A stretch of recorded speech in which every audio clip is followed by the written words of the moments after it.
અમારું ઇન્દ્રાસન પોપટના પાંજરાની માફક ડોલવા લાગ્યું છે. અરે આસુ 12 માસ નહીં 12 દિવસ નહીં ફક્ત 3 ઘડીની અંદર આજ મારું ઇન્દ્રાસન પોપટના પાંજરાની માફક ડોલી રહ્યું છે. અરે આવો તો કોણ છે જે મારું ઇન્દ્રાસન છૂટવી લેવા માંગે છે પણ એને હજી ખબર નહીં હોય કે ઇન્દ્રનું ઇન્દ્રાસન છૂટવું એટલું પણ સહેલું નથી.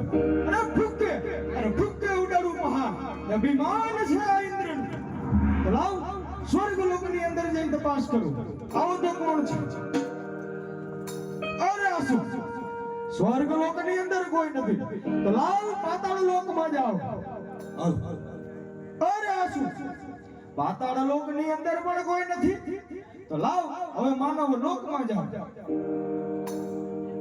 અરે આસુ સામે દેખાતા કાશી વિશ્વનાથના મંદિરમાં બેઠે આજ કોઈ કાળા મતારો માનવી મારું ઇન્દ્રાસન છીનવી લેવા માંગે છે પણ એને હજી ખબર નહીં કે ઇન્દ્રનું ઇન્દ્રાસન છીનવું એટલું પણ સહેલું નથી. અરે માથું મારું આકાશ તો આકાશને પણ ચકના છૂર કરી દઉં ને પાટું મારું પાતાળમાં પાટું મારું આ પાતાળમાં તો શેષ નાગની ફેણ પર આખી દુનિયા મચાવી આજ મારી શમશેર ચડાવી આ પપીના ધરતી મસ્તક જુદા કરું જુદા. અને આસુ આજ મારી શમશેર પાછી પડી રહી છે. અરે નક્કી આ બ્રહ્મદેવનો ભગત હશે તો તપોન ભૂમિમાં બ્રહ્મદેવને બોલો.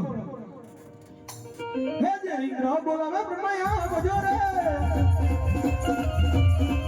અજે ઇન્દ્ર બોલાવે બ્રહ્મયા બજો રે. આવજો તપોન મોજારી આવજો તપોન મોજારી આવજો તપોન મોજારી. ઇન્દ્ર બોલાવે બ્રહ્મયા બજો રે.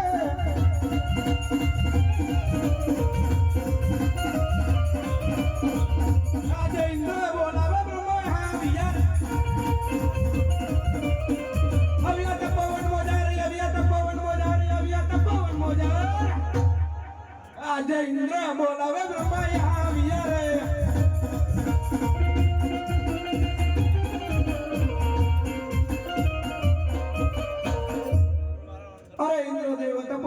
બોલાવાનું કારણ અણુમાં વસનાર પૃથ્વીના પાલનહાર બધું જાણવા છતાં જાણ બનો છો. અરે કદાચ મહારાજ મુકે સાંભળવા માંગતા હોય તો સાંભળો બ્રહ્મદેવ સાંભળો. 12 માસ નહીં 12 દિવસ નહીં ફક્ત 3 ઘડીની અંદર આજ મારું ઇન્દ્રાસન પોપટના પાંજરાની માફક ડોલાવી રહ્યો છે. અરે કોણ છે આ કાળા માતાનો માનવી કે મારું ઇન્દ્રાસન છૂટવી લેવા માંગે છે પણ એને હજી ખબર નહીં હોય ઇન્દ્રનું ઇન્દ્રાસન છીનવું એટલું પણ સહેલું નથી. અરે ચોમાસાની વીજળી આજ 4 માસ ચમકે છે. ઇન્દ્રની વીજળી 12 માસ ચમકે છે બ્રહ્મદેવ 12 માસ. અને જો આ ભાગને આપતા હોય આના ધરતી મસ્તક.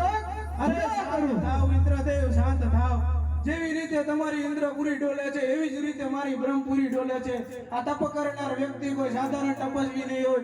જો વિષ્ણુદેવનો પરમ ભક્ત હશે તો ઘા કરતા અનર્થ થઈ જશે, પશ્ચાતાપનો વારો આવશે. માટે તમે શાંત થાવ. હું હમણે જ વિષ્ણુદેવને તપોવન ભૂમિમાં હે આજે બ્રહ્મા બોલાવે વિષ્ણુ આ વજરે.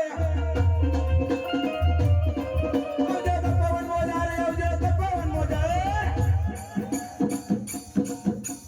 બ્રહ્મા બોલાવે વિષ્ણુ આ વજરે.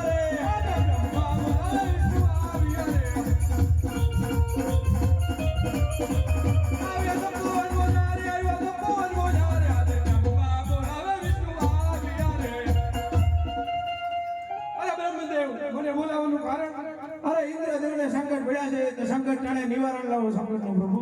અરે ઇન્દ્રદેવ મને બોલાવવાનું કારણ. અરે વાહ અણુમાં વસનાર પૃથ્વીના પાલનહાર બધું જાણવા છતાં જાણ બનો છો.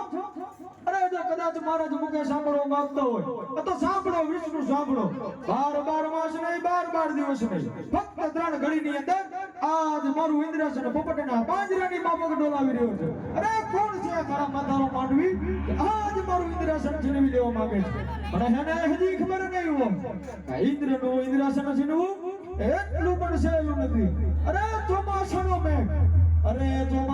મેઘ આજ 4 માસ ગરજે છે પણ આ ઇન્દ્રનો મેઘ અરે આ ઇન્દ્રનો મેઘ 12 માસ ગરજે છે વિષ્ણુ 12 માસ અને જો ભાગને આપતો હોય આના ધરતી મસ્તક નહીં ઇન્દ્રદેવ આપણે ત્રણેય ભાઈ જ્યારે સંકટમાં હોય ત્યારે મહાદેવને યાદ કરે છે એટલા માટે લાવ હું ભોળાનાથને બોલાવ મહાદેવ વિષ્ણુ બોલાવે શંકર આવજો રે